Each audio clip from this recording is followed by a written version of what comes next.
Baik, kita tengok soalan.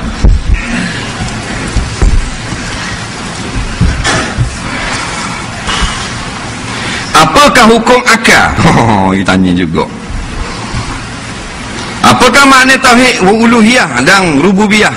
Dan sifat 20 masuk dalam uluhiyah atau rububiyah?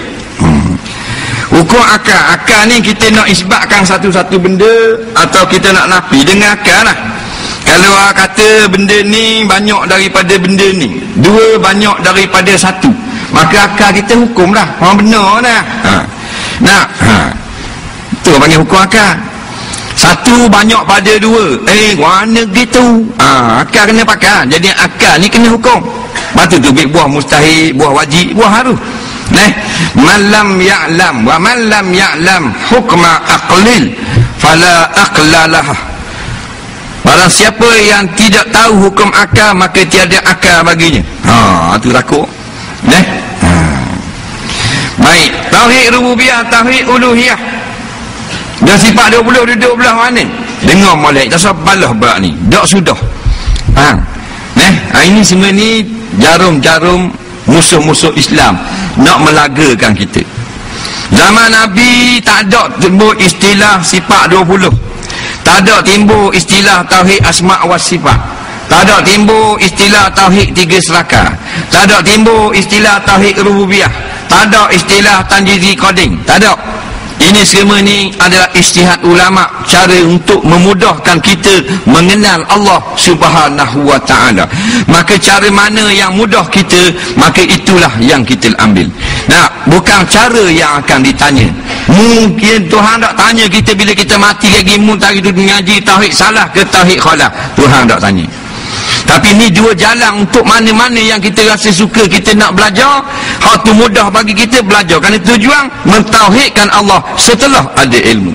Sebab tu bila kita belajar Allah bersifat dengan kudrat, ataupun Allah ini bersifat dengan wujud. Katakan tauhid khalah kata sifat pertama sifat wujud. Tak ada hadis pun sebut sifat wujud ni sifat pertama. Ini adalah garisan-garisan yang ditulis oleh ulama untuk memudahkan kita belajar. Faham? Macam juga dengan hukum tajwid. Itu buat hukum tu suku, hukum ikhfa buat suku, hukum idgham buat suku. Tak ada tanya bab idgham dalam kubur lagi. Tapi semua ilmu ni untuk memudahkan kita dalam amalan. Amalan hak syariat tentang syariat, amalan tauhid untuk tauhid. Dan amalan guna tauhid. Dan kita mau belajar Tuhan bersifat dengan kudrat, berkuasa, maka segala hak ada lemah belaka. Jawabnya bila melepas belajar sifat 20 atau tauhid salah, aku tak takut lagi kepada sesiapa pun di dalam dunia ini, kerana Allah saja yang berkuasa, yang lain lemah belaka. Orang ni telah beramal dengan sifat-sifat Allah. Kalau boleh dobik habis segala kitab sifat 20, tauhid salah pun boleh dobik habis. Habis kitab dia boleh dobik, tapi dapat masa dia masih lagi bersama dengan golongan yang melakukan kezaliman. Sampai masanya berebut saka juga. Sampai masa tak redha dengan kejadian yang berlaku tentang keburukan anak isteri dia, maka orang ni tak guna dia pandai ilmu tauhid. Jadi jangan duk balah adalah masalah tauhid 3 serangkai rububiyah, tauhid uluhiyah. Benda ni adalah istilah saja. Kedua-dua tauhid ini adalah benar belaka. Dalil imam-imam yang muktabar menjalani dua-dua ini. Kita tak sentuh masalah Wahabi, itu tak ada tu benda lain. Kalau kita sentuh ni tauhid rububiyah, tauhid uluhiyah dan tauhid khalah, hak cara sifat 20. Dua-dua jalan ni benar belaka. Dalil imam-imam yang melalui jalan-jalan ini adalah imam-imam yang muktabar belaka. Jadi kalau kata tauhid ni saja betul, maka imam-imam tok syekh yang lalu kut jalan ni maka menjadi sesat. Na'udzubillah. Ma yalfizu min qaulin illa ladaihi raqibun atid. Jaga-jaga kita berkata-kata, takut nanti raqib dan atid melaporkan diri kepada Allah apa yang telah kita ucap. Jawab soalan seterusnya. Panahau. Tak apa, balik lagi buang maju lah. Pasal kita tengok maha panah bila nak berhenti nanti ni. Jadi dah nak mari dia minta pasir putih ni, kata silap minta dengan kita 2007. Tak, 2007 lebih kurang 4 tahun. Sekarang ni kalau minta kuliah maghrib sekarang 2011, 2017 6 tahun pula pasal selaporan. Sebenarnya tak ada benda pun kita blebeh gitu je. Ni sedap aku mana tahu. Jadi lelah kita pagi esok naik GL pula nak balik tidur ni. Subuh kena tolak KL pula. Apa hukum kalau kita adjust metal elektrik kat rumah kita untuk jadi lebih murah? Dari segi hukum yang berlaku sekarang, kita disengajakan naik tarikh api. Bukan benda tu mahal, tapi digunakan, disalahgunakan. Duit ni sekarang ni dia memerah keringat rakyat. Nampak? Waktu pemerintah sekarang ni zalim, mitok jauh. Mu nak cari projek, mu nak kaya, mu nak jadi apa lagi, jangan benda haram sudah. Tapi ingat, jangan bersetuju dengan orang yang zalim. Waman wala taru ila apa benda ni? Wala tarkanu ila allazina zalamu fatamasakumun nar. Jangan sekali-kali hatimu berasa cenderung kepada orang yang melakukan kezaliman. Nanti kamu pasti masuk dalam api neraka. Tak kira siapa-siapa pun. Sekarang ni memang jelas zalim. Dari segi undang-undang memang zalim dah. Undang-undang tak pakai zina, pakai bayar piti, curi pakai bunjik. Tak, orang murtad tak ada hukum, ada semayang tak ada hukum. Kemudian sengaja dinaikkan harga minyak, padahal pengeluar minyak dunia semua kalau dia keluar minyak, harga untuk rakyat hanya sen, 3%, 6% saja minyak. Nampak?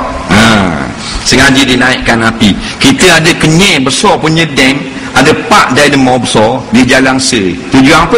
Supaya jadi murah. Kalau jalan belaka jadi murah, maka dibuat pula satu lagi dynamo pakai bayar menggunakan gas. Nak jadi kena bayar. Jadi api sekarang jadi mahal. Nampak tak? Waktu Nabi kata ni, siapa yang tolong kerajaan zalim sekarang, tak boleh minum telaga Kausar. Nabi kata satakunu ba'di umara, lagi akan ada lepas zaman aku golongan-golongan pemerintah. Lagu mana mereka ni? Yakzibun wa yazlimun. Mereka bercakap bohong. Tak bohong. Apa kalau kita pengeluar minyak, harga minyak naik dunia, kita kau kaya. Pasal kita tuang punya minyak. Tiba-tiba kau miskin. Bohong tu. Nah, wa yazlimun, mereka melakukan kezaliman. Allah kata wa man lam yahkum bima Allah fa ulaika humuz zalimun. Siapa yang jadi kerajaan dak hukum dengan apa yang turun daripada langit, mereka orang zalim. Faham? Faman daqala alaihim, siapa yang pergi, rakyat itu pergi kepada pemerintah seperti ini, fasaddaqa bikazibihim, membenarkan penipuan mereka, wa ana ala zulmihim, dan tolong pula puak-puak zalim ni. Nah, falaisa minni, bukan dari kalangan aku. Walastu minhu, bukan aku dari puak-puak dia. Walam yarid ala haudi, dia tak akan dapat minum di dalam telaga Kausarku. Nampak? Rawahu Tabarani wa Daruqutni. Dalam kitab Muwatta Imam Malik pula, puak-puak ni, rakyat yang menyokong puak-puak zalim ni, bila dia mari di padang mahsyar nak minum di kolam Kausar, Nabi kata, mari ummati ummati. Malaikat kata jangan, tak boleh. Nabi tanya, dah apa ni umat aku kenal ni, bekas ambil wuduk ni, ghurrah muhajjalun, nampak belaka ni bekas ambil wuduk umat aku ni. Kata malaikat, betul makmum ambil wuduk semayang belaka, tetapi mereka ini tidak membuat apa yang membuat, dan apa yang melarang mereka pakak buat belaka. Bila dengar gitu, Nabi kata suhqan, pergi berambus wahai umatku, pergi berambus wahai umatku. Dalam kitab Imam Muwatta, bukan ambil dalam komik Raja Rimba.